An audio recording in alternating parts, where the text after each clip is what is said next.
आज बात गोविंद बल्लभ पंत सागर की, जिसे आप रिहंद बांध के नाम से भी जानते हैं और पहचानते हैं। क्षमता के हिसाब से देश का सबसे बड़ा बांध।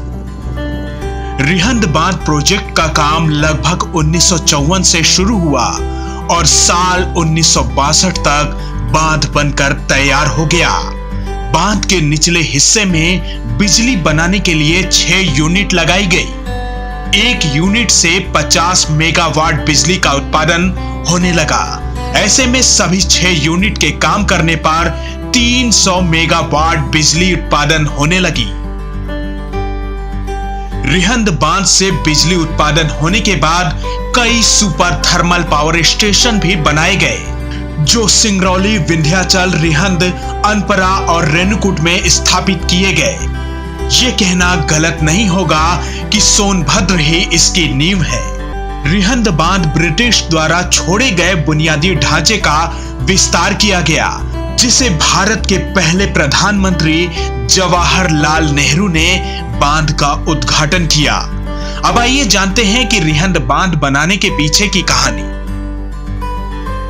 ब्रिटिश अधिकारियों को 1940 की शुरुआत में रिहंद नदी पर एक बांध बनाने में रुचि थी, क्योंकि बांध के निर्माण से आसपास के इलाकों में सिंचाई के अलावा पानी की कमी को दूर किया जा सकता था।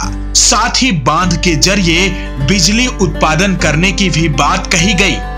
साल 1952 में स्वतंत्र भारत सरकार ने सर्वेक्षण कार्य को मंजूरी दे दी, जिसके बाद साल 1954 से निर्माण कार्य शुरू हो गया और 1962 में बांध बनकर पूरी तरह तैयार हो गया। साल 1962 तक ये बांध बनकर पूरी तरह तैयार होने वाला था, लेकिन इसी बीच कई बाधाएं सामने आने लगी। खासकर यहाँ के 50,000 लोगों के लिए मानो ये प्रोजेक्ट किसी त्रासदी से कम नहीं था। इस प्रोजेक्ट ने 108 गांवों को तुरंत जोखिम में डाल दिया। इसके बावजूद सरकार ने उनके पुनर्वास की कोई व्यवस्था नहीं की। साल 1961 के मई और जून महीने में इस प्रोजेक्ट का भारी विरोध शुरू हो गया। इस विरोध में करीब 20,000 से अधिक लोग शामिल हुए।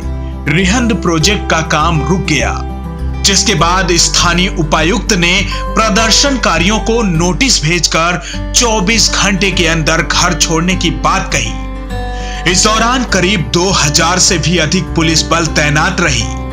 बांध का फाटक बंद कर दिया गया, जिसके बाद हजारों लोग अपना आशियाना छोड़कर वहां से चल दिए। लेकिन कुछ लोगों ने अपना घर नहीं छोड़ने का फैसला कर लिया।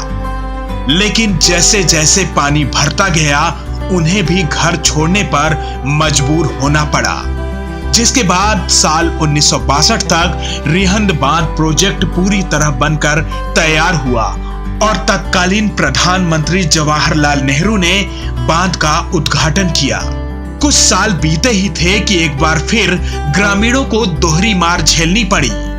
1965 में कोयला खदान खोलने के लिए ग्रामीणों को फिर से घर से बेघर कर दिया गया।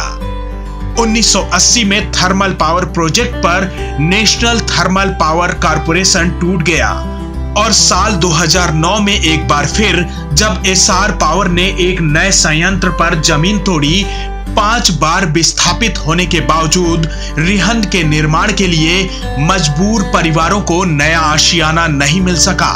लेकिन गोविंद बल्लभ पंत परियोजना प्रोजेक्ट से कई कंपनियां स्थापित की गई और आज लाखों लोगों को रोजगार मिला और सोनभद्र को पावर प्लांट के लिए कैपिटल ऑफ इंडिया कहा जाने लगा। ऐसी रोचक जानकारियों के लिए देखते रहिए पूर्वांचल सोनभद्र।